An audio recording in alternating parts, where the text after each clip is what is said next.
Greetings, perverts! And holy hell, do I have a seriously depraved movie recommendation for you this time. This is part of a series of 6 movies, all to do with kidnapping and torture. So if you're squeamish, you're watching the wrong channel.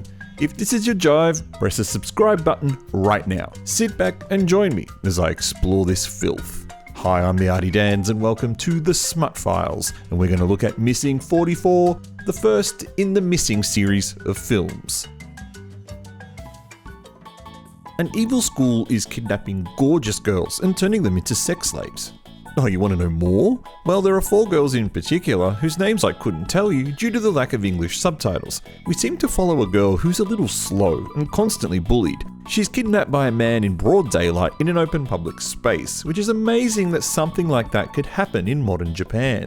She awakes in a dark room, handcuffed to a cage, but still with all her clothes on.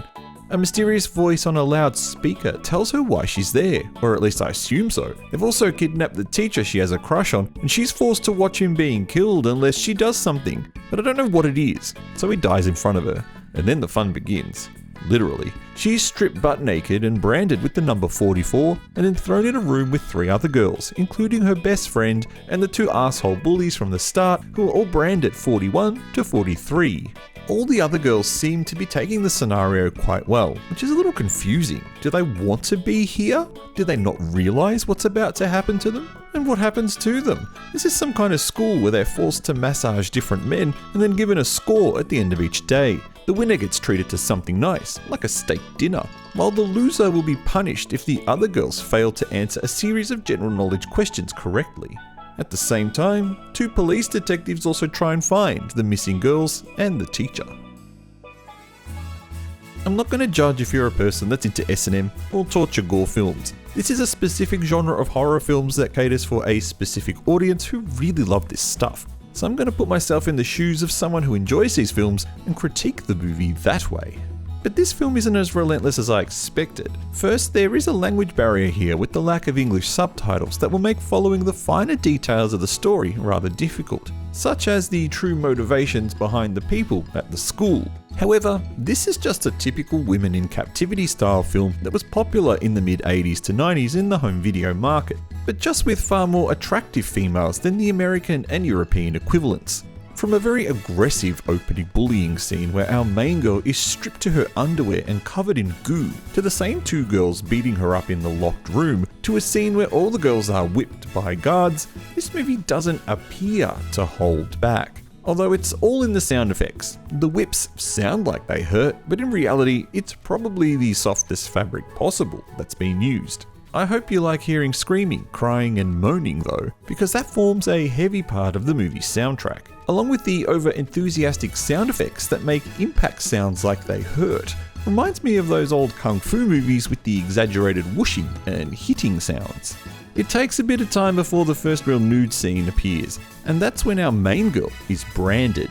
From then on, you'll see a lot of ass whipping on girls wearing very bright white panties, skimpy clothed torture scenes, a typical girl-on-girl scene between kidnappee and guard, and of course there's that finale. The middle part of the film is super boring though. Lots of annoying self-reflection and apologising scenes get in the way of the sexy stuff, which up until this point there hadn't really been a lot of. For a movie keen on showing off sexual elements in its poster and marketing, there's a real lack of exciting stuff until towards the end. For example, at the 1 hour 12 mark, you finally see all 4 girls naked. And then again, there's that finale. I do want to mention this dodgy special effect, where the name of the building seems to have been digitally added, badly, in post-production. But that's really the only dodgy bit. The production values in this one are higher than most of the other movies we've looked at so far, including some catchy music used during the quiz scenes. My favourite shots are these close-up eyeball scenes. Nice. But the ending is a real head-scratcher, left me confused. A catwalk scene that turns into an awesome strip show, which doubles as some kind of auction scene where pervy men and women buy the girls. What in the actual fuck is going on? Sometimes, just sometimes, I wish I could understand Japanese. As far as women in captivity films, I haven't seen a lot of them, but I'm pretty sure they're more graphic and sexier than this. Overall, there isn't enough nudity for the perverts and not enough torture for the gorehounds. So who really is this movie for? Maybe the follow-up, Missing 44, The Final Stage, might tell me a bit more, but as it is, I'm not too keen to recommend this film.